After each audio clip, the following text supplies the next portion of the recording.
Assalamualaikum warahmatullahi wabarakatuh. Saya Arya Wardana dengan NIM 4222301030. Di sini saya akan mempresentasikan sistem komunikasi yang ada pada PBL kami, yaitu PBL KRTITD, di mana pada PBL kami ini menggunakan beberapa jenis komunikasi. Ada UART, I2C, dan juga SPI. Karena quadcopter ini membutuhkan sistem komunikasi untuk kontrol penerbangan, pembacaan sensor, monitoring, navigasi, dan juga telemetri. Tanpa komunikasi yang baik tadi, itu drone itu tidak bisa bekerja secara stabil atau nggak bisa bekerja secara uh, full atau terbaik gitu. Nah, ini jenis komunikasi yang kami gunakan. Ada UART, yaitu Universal Asynchronous Receiver Transmitter. Ini tuh metode di mana komunikasi itu menggunakan serial asinkron dua kawat, yaitu RX dan TX. Komunikasi sederhana yang banyak digunakan untuk mentransfer data antara perangkat tertanam seperti menghubungkan protokol pengontrol penerbangan ke modul GPS, radio telemetri, atau modul Bluetooth. Metode ini membutuhkan ground bersama kecepatan baud rate yang sesuai dan kabel yang terhubung silang TX ke RX. Komunikasi ini kami gunakan untuk GPS dan juga telemetri. Terus kedua ada SPI. SPI atau Serial Peripheral Interface adalah protokol komunikasi serial sinkronus yang digunakan untuk pertukaran data berkecepatan tinggi antar flight control dan juga perangkat pada quadcopter. Di SPI ini kami menggunakannya pada sensor IMU yaitu BMI 270, karena IMU pada quadcopter itu sangat krusial. Dia itu harus kecepatan transfer dan menerima datanya itu harus cepat supaya datanya itu bisa stabil diterima oleh flight control lalu diproses. Selanjutnya ada I2C atau Inter-Integrated Circuit, adalah protokol komunikasi serial sinkronus yang digunakan untuk komunikasi antara perangkat elektronik menggunakan dua jalur utama. Dua jalur utama I2C ini adalah SCL dan SDA. Nah, untuk SPI tadi ada jalur SCL, SDA, ada juga MOSI dan MISO. Itu yang perbedaan antara I2C dan SPI. Selanjutnya ada SBUS. Di sini SBUS kami gunakan pada receiver di drone kami. SBUS itu adalah protokol komunikasi serial yang populer dalam drone FPV, pesawat remote atau RC, dan juga lainnya. Protokol ini tuh memungkinkan receiver mengirimkan perintah kontrol hingga 18 channel sekaligus hanya melalui satu kabel tunggal. Berbeda dengan PWM, dia harus ada kabel di setiap channelnya. Sementara SBUS ini hanya perlu satu kabel tunggal untuk bisa ngontrol 18 channel sekaligus. Oke. Next, ini adalah desain sistem komunikasi dari quadcopter kami. Di sini tuh ada GCS, ground station, di mana ada remote, ada modul telemetri ground, dan juga ada laptop ini untuk GCS. Jadi telemetri ground ini kita hubungkan menggunakan USB untuk ke laptop. Itu nanti bakal masuk ke aplikasi atau software namanya Mission Planner menggunakan protokol muffling. Jadi telemetri ini akan berkomunikasi dengan sinyal radio dengan frekuensi 915 MHz atau 433 MHz. Ini dia pakai SIC radio. Nanti dia akan komunikasi dengan telemetri air yang ada di drone. Nah, ini menggunakan protokol muffling. Lanjutnya, dari telemetri di drone ini atau telemetri air yang ada di drone, dia akan menggunakan protokol menggunakan komunikasi UART untuk menyambung ke flight control. Jadi data dari flight control ini contoh seperti data terbang, data GPS, data kompas, data IMU, data baterai dan lain-lain itu nanti dikirim melalui UART ini ke telemetri air. Dari telemetri air masuk ke telemetri yang ada di ground. Lalu dari telemetri ground ini akan ditampilkan melalui laptop atau tablet melalui mission planner ini.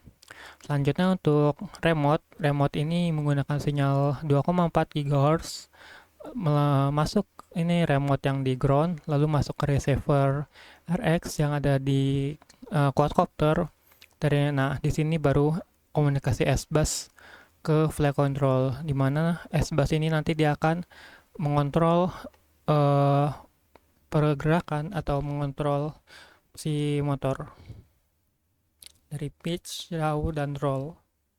Nah, selanjutnya ada I2C dan UART.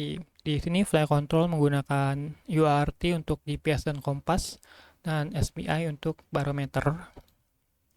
Di sini ada UART, GPS, dan telemetri. Kenapa UART ini dipakai untuk GPS dan telemetri? Itu karena GPS itu datanya GPS berupa serial stream. Dan juga kecepatan GPS itu tidak terlalu tinggi, wiringnya sederhana, dan juga stabil untuk jarak pendek.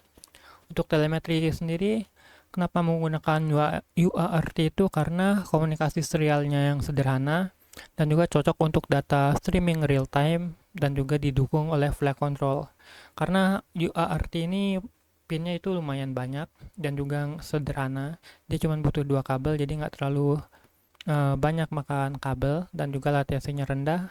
Selain itu juga sudah mendukung muffling.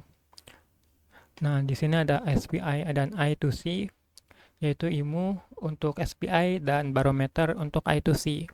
Kenapa IMU menggunakan SPI?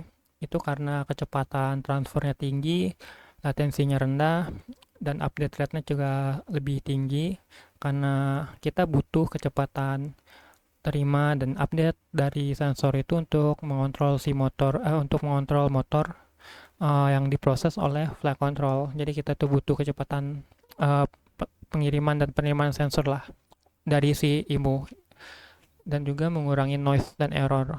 Untuk barometer, kenapa dia menggunakan I2C? Karena barometer ini dia tidak membutuhkan kecepatan yang tinggi dan juga mudah untuk menghubungkan banyak sensor, konsumsi daya rendah, dan juga barometer ini tidak sensitif terhadap latensi. Dan selanjutnya ada S-Bus. Kenapa menggunakan S-Bus? Selain S-Bus ada protokol lain yaitu PWM atau apalah lupa saya. Itu kenapa? Karena S-Bus ini wiringnya sederhana yang saya bilang tadi. Wiring S-Bus ini dia cuma membutuhkan 1 kabel S-Bus dan itu bisa mengontrol 18 channel. Sementara yang PWM tadi atau itu membutuhkan 1 kabel untuk setiap channelnya. Dan juga latensinya rendah, channelnya banyak, lebih stabil, dan juga lebih efisien untuk flight control modern. Nah, ini merupakan cara kerja keseluruhan dari sistem. Pada sistem quadcopter, seluruh komunikasi bekerja secara bersamaan dan saling terhubung secara real time. Pertama, proses itu dimulai ketika pilot memberi input seperti pitch atau roll atau yaw. Lalu receiver itu akan meneruskan data ke flight control melalui komunikasi serial. Flight control ini kemudian menjadi pusat pengolahan seluruh data pada drone. Secara bersamaan, sensor IMU seperti gyroskop, accelerometer itu mengirim data orientasi drone menggunakan komunikasi SPI. Selain itu juga modul GPS juga mengirim data posisi kayak altitude, longitude, dan juga altitude dan kecepatan melalui UART. Data GPS digunakan untuk navigasi otonomus seperti position hold, RTH, dan juga ada lain-lainnya gitu. Setelah seluruh data diterima, maka flight control akan menjalankan proses sensor fusion, dan algoritma PID. Kontrol untuk menentukan koreksi gerakan drone agar stabil saat terbang. Lalu hasil perhitungan kontrol kemudian dikirim ke ESC menggunakan protokol DShot 600 atau juga ada protokol DShot berapa ya saya lupa. Pokoknya DShot. Lalu ESC itu akan mengubah sinyal digital menjadi daya listrik 3 fase untuk menggerakkan motor brushless. Terus perubahan kecepatan motor inilah yang akan menghasilkan gerakan dari quadcopter seperti naik, turun, maju, mundur, atau roll, pitch, yaw.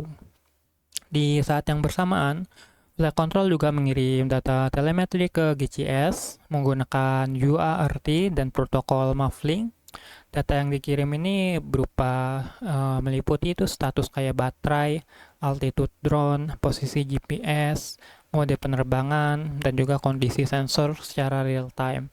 Dengan seluruh sistem komunikasi tersebut, quadcopter itu dapat melakukan kontrol penerbangan stabilisasi, monitoring navigasi, dan juga pengiriman video secara bersamaan dalam waktu real time.